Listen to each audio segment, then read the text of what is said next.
Kemudian pergilah Musa, lalu mengatakan segala perkataan ini kepada seluruh orang Israel. Berkatalah ia kepada mereka, Aku sekarang berumur 120 tahun. Aku tidak dapat giat lagi. Dan Tuhan telah berfirman kepadaku, Sungai Yordan ini tidak akan kau seberangi. Tuhan Allahmu, Dialah yang akan menyeberang di depanmu. Dialah yang akan memunahkan bangsa-bangsa itu dari hadapanmu, sehingga engkau dapat memiliki negeri mereka. Yosua, Dialah yang akan menyeberang di depanmu, seperti yang difirmankan Tuhan. Dan Tuhan akan melakukan terhadap mereka seperti yang dilakukannya terhadap Sihon dan Og, raja-raja orang Amori yang telah dipunahkannya itu, dan terhadap negeri mereka.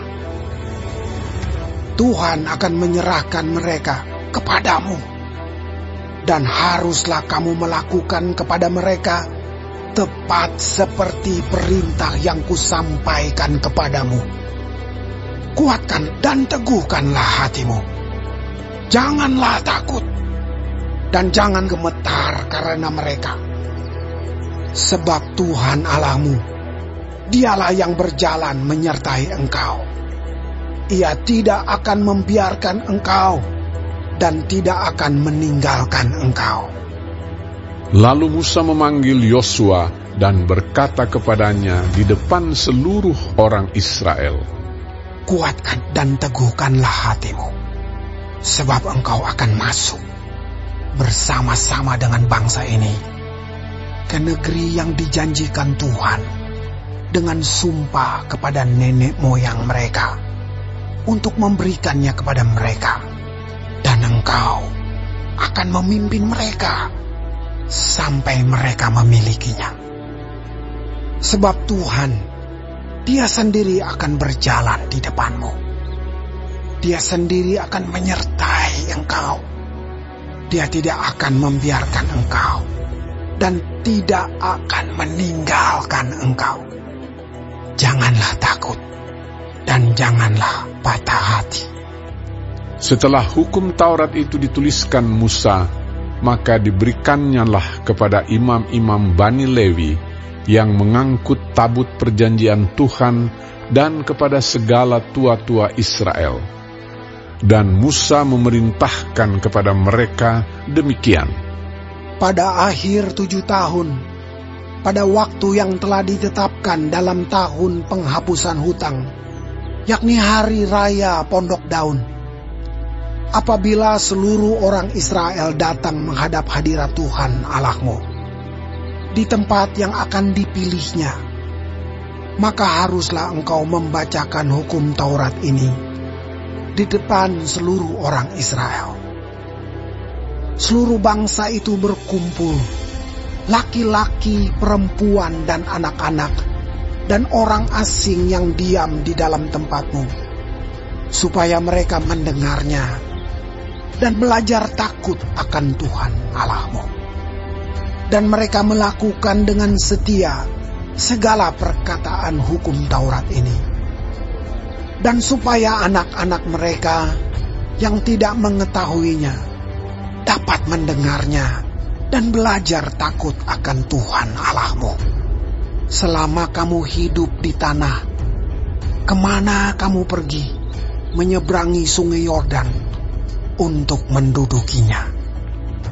Kemudian berfirmanlah Tuhan kepada Musa, Sesungguhnya sudah dekat waktunya bahwa engkau akan mati. Maka panggillah Yosua dan berdirilah bersama-sama dengan dia dalam kemah pertemuan, supaya aku memberi perintah kepadanya. Lalu pergilah Musa dan Yosua berdiri dalam kemah pertemuan. Dan Tuhan menampakkan diri di kemah itu dalam tiang awan, dan tiang awan itu berdiri pada pintu kemah. Tuhan berfirman kepada Musa, Ketahuilah, engkau akan mendapat perhentian bersama-sama dengan nenek moyangmu, dan bangsa ini akan bangkit dan berzinah dengan mengikuti Allah asing yang ada di negeri kemana mereka akan masuk.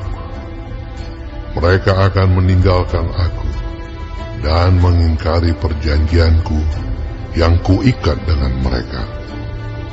Pada waktu itu, murkaku akan bernyala-nyala terhadap mereka.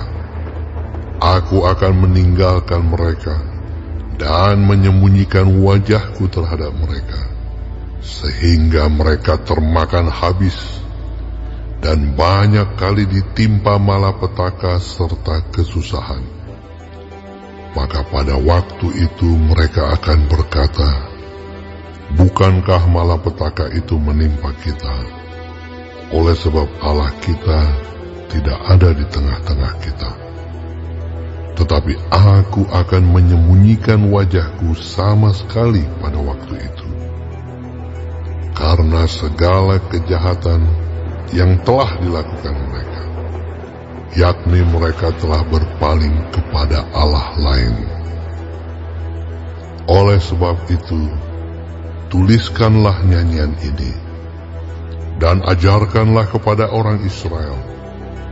Letakkanlah di dalam mulut mereka, supaya nyanyian ini menjadi saksi bagiku terhadap orang Israel. Sebab aku akan membawa mereka ke tanah yang kujanjikan dengan sumpah kepada nenek moyang mereka, yakni tanah yang berlimpah-limpah susu dan madunya. Mereka akan makan dan kenyang dan menjadi gemuk. Tetapi mereka akan berpaling kepada Allah lain dan beribadah kepadanya. Aku ini akan dinista mereka, dan perjanjianku akan diingkari mereka. Maka apabila banyak kali mereka ditimpa malapetaka serta kesusahan, maka nyanyian ini akan menjadi kesaksian terhadap mereka. Sebab nyanyian ini akan tetap melekat pada bibir keturunan mereka. Sebab aku tahu niat yang dikandung mereka pada hari ini, sebelum aku membawa mereka ke negeri yang kujanjikan dengan sumpah kepada mereka. Maka Musa menuliskan nyanyian ini dan mengajarkannya kepada orang Israel. Kepada Yosua bin Nun diberinya perintah, firman-Nya, Kuatkan dan teguhkanlah hatimu, sebab engkau akan membawa orang Israel ke negeri yang kujanjikan dengan sumpah kepada mereka, dan aku akan menyertai engkau. Ketika Musa selesai menuliskan perkataan hukum Taurat itu dalam sebuah kitab sampai perkataan yang penghabisan, maka Musa memerintahkan kepada orang-orang Lewi, pengangkut tabut perjanjian Tuhan, demikian: Ambillah kitab Taurat ini, dan letakkanlah di samping tabut perjanjian Tuhan Allahmu, supaya menjadi saksi di situ terhadap engkau. Sebab aku mengenal kedegilan dan tegar tengkukmu. Sedangkan sekarang, selagi aku hidup bersama-sama dengan kamu, kamu sudah menunjukkan kedegilanmu terhadap Tuhan. Terlebih lagi nanti sesudah aku mati. Suruhlah berkumpul kepadaku segala tua-tua sukumu dan para pengatur pasukanmu. Maka aku akan mengatakan hal yang berikut kepada mereka, dan memanggil langit dan bumi menjadi saksi terhadap mereka. Sebab aku tahu bahwa sesudah aku mati, kamu akan berlaku sangat busuk dan akan menyimpang dari jalan yang telah kuperintahkan kepadamu. Sebab itu, di kemudian hari, malapetaka akan menimpa kamu. apabila kamu berbuat yang jahat di mata Tuhan dan menimbulkan sakit hatinya dengan perbuatan tanganmu. Lalu Musa menyampaikan ke telinga seluruh jemaah Israel nyanyian ini sampai perkataan yang penghabisan.